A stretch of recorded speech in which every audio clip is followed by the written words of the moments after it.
የህወሓቱ ሊቀመንበር ዶክተር ደብረጽዮን ገብረሚካኤል ትግራይን በአጭር ቀናት የመቆጣጠር ዘመቻ ተጀምሯል፣ ይህንን ለማሳካት ደግሞ መጠነ ሰፊ ጦር ወደ ግዛታችን እየተጠጋ ነው ሲሉ ይፋ አድርገዋል። ደብረጽዮን ይህንን መግለጫ የሰጡት በሰሜኑ ጦርነት የህወሓት ወታደራዊ ስትራቴጂስት የነበሩት በኋላ ግን በመከፋፈል አዲስ አበባ ገብተው የለውጥ ፈላጊዎች ንቅናቄ የሚል ስብስብ የፈጠሩት ጄኔራል ጻድቃን ገብረትንሳኤ ይፋ ያደረጉትን የአጭር ቀናት ኦፕሬሽን ሚስጥርን ተከትሎ ነው።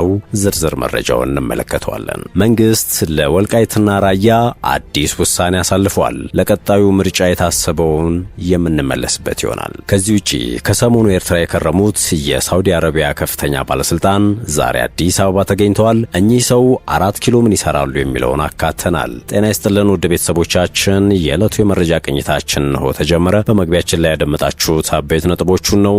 ወደ ዝርዝር ጉዳያችን ደግሞ እናምራ።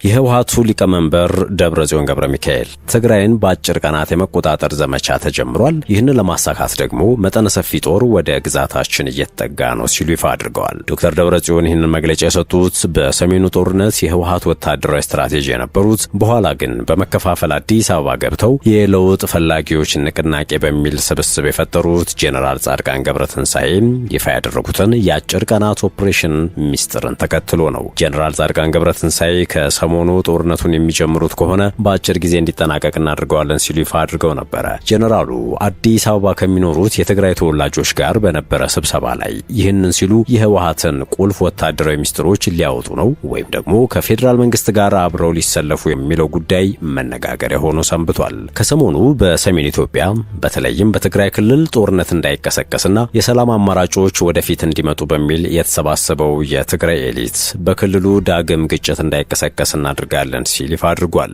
በስብሰባው ላይ ተገኝተው የነበሩት የቀድሞ ኤታማዦር ሹም በሰሜኑ ጦርነት ደግሞ የህወሓት ወታደራዊ ስትራቴጂስት የነበሩት ጄኔራል ጻድቃን ገብረትንሳኤ በትግራይ ምድር ዳግም ጦርነት እንዳይቀሰቀስ ትልቅ የቤት ስራ አለብን ነበር ያሉት። አክለውም በትግራይ ጦርነትን የምናስቀርበት እድል ትልቅ ነው ያሉ ሲሆን በዚህም መሰረት በቅርቡ ውጊያ ይደረጋል ብለን አንጠብቅም፣ ዋናው ዓላማችንም ይህ ነው ይላሉ። ያም ሆኖ ጦርነቱ የማይቀር ከሆነ ግን በራሳቸው ፍላጎትም ይሁን በሌላ መንገድ ጦርነቱ እንዲቀር የማይፈቅዱ ከሆነ የሚደረገው ጦርነት አጭር ባነሰ ዋጋ የሚፈታ የምናደርገው ይሆናል ብለዋል። ሌተናንት ጄኔራል ጻድቃን አክለውም ወንጀለኞች ተነጥለው ወጥተው ራሳቸው የፈጠሩት ችግርን ራሳቸው እንዲፈቱት እንሰራለን በማለትም አክለዋል። የተፈናቃዮችን ዕጣ ፈንታ በተመለከተም ተፈናቃዮች በሰዓቱ ክብራቸውና ደህንነታቸውም ተጠብቆ እንዲመለሱ እንሰራለን በማለት እርሳቸው ምዕራብ ትግራይ ሲሉ የጠሩትን የወልቃይትን ጉዳይ በተመለከተ ግን ህዝቡ እንኳን ሁመራ ያለውን አድዋ ያለውን አመራር ራሱ እንዲመርጥ እናደርጋለን ሲሉ ነው ይፋ ያደረጉት። ይህንን ውጊያ የምናደርገው ግዛታችንን ለማስመለስ ነው ያሉት የነ ሞንጆሪኖና ደብረጽዮን ቡድን በጄኔራል ጻድቃን ንግግር ክፉኛ እንደተቆጡ ነው እየተሰማ ያለው። ለዚህ ነው ደብረጽዮን በአጭር ቀናት በጥቂቱ ትግራይን እንቆጣጠራለን የሚል ዝግጅት እየተደረገ ነው ያሉት። ህወሓት በትላንትናው ዕለት ማለትም እሁድ የካቲት 15 ቀን 2018 ዓ.ም ለዓለም አቀፍ ማህበረሰብ በእንግሊዝኛ ቋንቋ የጻፈውና አስቸኳይ ሲል የገለጸውን ባለ 2 ገጽ ደብዳቤ አሰራጭቷል። ድርጅቱ በደብዳቤውም ዓለም አቀፉ ማህበረሰብ ጣልቃ እንዲገባ ጥሪ አቅርቧል። ህወሓት በደብዳቤው የፌዴራል መንግስት የጦርነት ቅስቀሳ እያደረገብኝ ነው በማለት ክስ ያቀረበ ሲሆን መንግስት የፕሪቶሪያውን የሰላም ስምምነት ተግባራዊ ለማድረግ ፍላጎት የለውም ሲል ወቀሳ አቅርቧል። የፌዴራል መንግስት ሰራዊቱን በትግራይ ድንበሮች ላይ በስፋት አስፍሮ ይገኛል ያለው ህወሓት በጥቂት ቀናት ውስጥ ትግራይን እቆጣጠራሉ የሚል ዝግጅት እያደረገ ነው ሲል ከሷል። በ2013 ጦርነት መጀመሪያ ላይ ዓለም አቀፉ ማህበረሰብ ዝምታን በመምረጡ ከፍተኛ ሰብአዊ ጥፋት መድረሱን በማስታወስም አሁንም ያ ስህተት እንዳይደገምና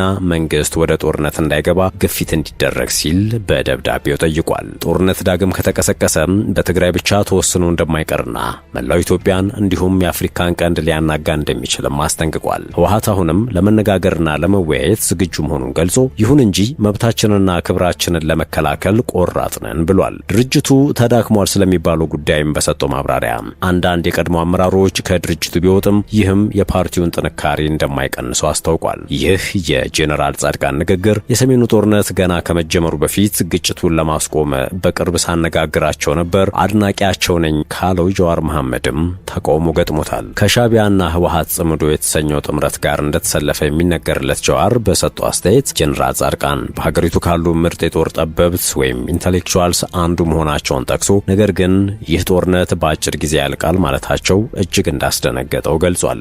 ጃዋር በማብራሪያው ጦርነት በቀጠሮ ይጀምር ይሆናል እንጂ በቀን ቀጠሮ አያልቅም በማለት በዓለም ላይ በአጭር ያልቃሉ ተብሎ የተጀመሩ ነገር ግን አስከፊና ረጅም የሆኑ ጦርነቶችን በምሳሌነት አንስቷል። ለምሳሌ ጆርጅ ቡሽ አሜሪካን ይዞ ኢራቅ ሲገባ በአጭር ጊዜ ያጠናቅቃሉ ቢልም ጦርነቱ ግን ለ20 ዓመታት ያህል መቆየቱንና ትሪሊዮን ዶላሮችን መፍጀቱን አስታውሷል። እንዲሁም የሩሲያው ፕሬዝዳንት ፑቲን የዩክሬኗን ኬቭን በ2 ሳምንት ተቆጣጠራለሁ ብለው ጦርነት ቢጀምሩም 5 ዓመት ደርሶ ጦርነቱ አሁንም አለማለቁን ጠቅሷል። በሀገራችንም የተደረጉ ጦርነቶች በሳምንታት ያልቃሉ ተብለው በርካታ ዓመታትን መፍጀታቸውን አብራርቷል። በመቀጠልም ጀዋር ሲተነትን ጦርነት አንዴ ከተጀመረ በኋላ ጉዳዩ ከጀማሪዎቹ እጅ እንደሚወጣና ፊሽካው ወይም ማቆሚያው በእነሱ እጅ እንደማይሆን ያስጠነቀቀው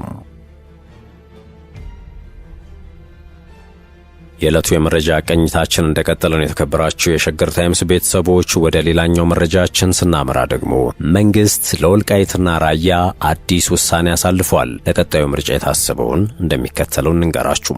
በትግራይና በአማራ ክልሎች መካከል አከራካሪ ሆነው የቆዩ የተባሉት 5 የምርጫ ክልሎች የይገባኛል ጥያቄው እስከሚፈታ ድረስ ከትግራይ ክልል ውጭ ሆነው ለፓርላማ በቀጥታ ምርጫ እንዲደረግባቸው ውሳኔ ተላልፏል። እንደ መረጃው ከሆነም ውሳኔ የተላለፈባቸው የምርጫ ክልሎች ሁመራ፣ አዲረመጽ፣ ኮረም ኦፍላ፣ ጠለምትና ራያ አላማጣ ናቸው። እነዚህ ምርጫ ክልሎች ከሁለቱ ክልሎች ውጭ ሆነው ምርጫ እንዲካሄድባቸው ውሳኔ ያሳለፈው የፌዴሬሽን ምክር ቤት ነው። ለምክር ቤቱ ውሳኔ መንስኤ ሆነው ጥር 22 2018 ይፋ የተደረገው የምርጫ ክልሎችና ምርጫ ጣቢያዎች ዝርዝር መሆኑን የኢትዮጵያ ብሔራዊ ምርጫ ቦርድ ዛሬ ባወጣው መግለጫ አስታውቋል። በዚህ ዝርዝር ላይ በሁመራ ምርጫ ክልል የሚገኙ ጣቢያዎች በትግራይ ክልል ምዕራባዊ ዞን በሰቲት ሁመራ፣ ቃፍታ ሁመራና ወልቃይት ወረዳዎች የሚገኙ እንደሆነ ተጠቅሶ ነበረ። በአዲረመጽ የምርጫ ክልል የሚገኙ ጣቢያዎችን በተመሳሳይ ሁኔታ በትግራይ ክልል ምዕራባዊ ዞን በወልቃይትና ጸገዴ ወረዳዎች ውስጥ ያሉ መሆናቸው በዝርዝሩ ላይ ሰፍሯል። የተወሰኑት የሁመራ፣ የአዲረመጽ፣ የኮረም ኦፍላ፣ የጠለምትና የራያ አላማጣ ምርጫ ክልሎች ናቸው። በእነዚህ 5 የምርጫ ክልሎች የሚገኙ መራጮች ድምጻቸውን የሚሰጡት ለሕዝብ ተወካዮች ምክር ቤት እጩዎች ሲሆን የክልል ምክር ቤት ምርጫው በአካባቢዎቹ ላይ የተነሳው የይገባኛል ውዝግብ በሕገ መንግስት ውሳኔ ከተፈታ በኋላ እንደሚካሄድ የፌዴሬሽን ምክር ቤት ማሳወቁን ቦርዱ ገልጿል። ብሔራዊ ምርጫ ቦርድ በመጪው ሰኔ ወር ለሚካሄደው 7ኛው ጠቅላላ ምርጫ የጊዜ ሰሌዳውን ጥር 22 2018 ዓመተ ምህረት ምርጫ ክልሎችና ምርጫ ጣቢያዎችን ዝርዝር ለሕዝብ ይፋ ማድረጉ ይታወቃል። ወደ መጨረሻው ጉዳያችን እናምራችሁ። ከሰሞኑ ኤርትራ የከረሙት የሳውዲ አረቢያ ከፍተኛ ባለስልጣን ዛሬ አዲስ አበባ ተገኝተዋል። እኚህ ሰው 4 ኪሎ ምን ይሰራሉ የሚለውን ደግሞ እናስከትል። ከሳምንት በፊት ኤርትራ የነበሩት የሳውዲ ምክትል ውጭ ጉዳይ ሚኒስትር ዋሊድ ኤልካሬጂ ዛሬ ከኢትዮጵያ ውጭ ጉዳይ ሚኒስትር ጌዲዮን ጢሞቴዎስ ጋር በአዲስ አበባ ተገናኝተው ተወያይተዋል። የሳውዲው ምክትል የውጭ ጉዳይ ሚኒስትርና የኢትዮጵያ ውጭ ጉዳይ ሚኒስትር ጌዲዮን ጢሞቴዎስ ዛሬ ሰኞ የካቲት 16 2018 ዓ.ም ተገናኝተው በቀጠናዊ ሰላምና ሁለቱ ሀገራት በሚመለከቱ የጸጥታ ጉዳዮችም ላይ መወያየታቸው ነው የተገለጸው። የሳውዲ አረቢያው ምክትል የውጭ ጉዳይ ሚኒስትር ከሳምንት በፊት በአስመራ ተገኝተው ከኤርትራው ፕሬዝዳንት ኢሳያስ አፈወርቂ ጋር በቀይ ባህርና ቀጠናዊ ጉዳዮች ዙሪያ ተወያይተው ነበረ። የሳውዲው ምክትል የውጭ ጉዳይ ሚኒስትር ከኤርትራው ፕሬዝዳንት ጋር በተገናኙበት ወቅት በቀይ ባህር ዳርቻ ሀገራቱ በሰላምና በደህንነት ጉዳዮች ላይ በሚኖራቸው አስተዋጽኦ ላይ ተነጋግረዋል። ከ2 ሳምንት በፊት የሳውዲ አረቢያው የውጭ ጉዳይ ሚኒስትር ልዑል ፋይሰል ቢን ፋርሃን ወደ አዲስ አበባ መጥተው ከጠቅላይ ሚኒስትር አብይ አህመድ ጋር በሁለትዮሽ እንዲሁም ቀጠናዊ ጉዳዮች ላይ ተወያይተው እንደነበር ይታወሳል። በወቅቱ የሳውዲ ውጭ ጉዳይ ሚኒስትር ከጠቅላይ ሚኒስትር አብይ ጋር በቁልፍ ዘርፎች ላይ በሁለቱ ሀገራት መካከል ያለውን ትብብር ማጠናከር እንዲሁም የሁለቱ ሀገራት ፍላጎት በሆኑ በቀጠናዊና ዓለም አቀፋዊ ጉዳዮች ላይ በሚኖራቸው ትብብር ላይ ያተኮረ ውይይት ማድረጋቸው ተገልጾ ነበር። የሳውዲው ምክትል የውጭ ጉዳይ ሚኒስትር ዋሊድ አልካሬጂ በዛሬው ዕለት ከሚኒስትር ጌዲዮን ጢሞቴዎስ ጋር በሁለቱ ሀገራት የጋራ ጥቅም ላይ የተመሰረቱ ቀጠናዊ የሰላምና ጸጥታ ጉዳዮች ላይ ምክክር ማድረጋቸው ተገልጿል። ከሳምንታት በፊት የኢትዮጵያ ውጭ ጉዳይ ሚኒስትር ወደ ሳውዲ አረቢያ በመጓዝ ከሀገሪቱ ባለስልጣናት ጋር መገናኘታቸው ይታወሳል። ከሳምንት በፊት አስመራ የነበሩት የሳውዲው ምክትል የውጭ ጉዳይ ሚኒስትር ወደ አዲስ አበባ የመጡት በኢትዮጵያና በኤርትራ መካከል ግጭት ይቀሰቀሳል የሚል ስጋት ባየለበት ጊዜ ነው። ውድ ቤተሰቦቻችን ዕለታዊ መረጃ ቅኝታችን ይህንን ይመስል ነበር። ስለተከታተላችሁን ከልብ አመሰገንን። በያላችሁበት ሰናይ ጊዜ ይሁንላችሁ።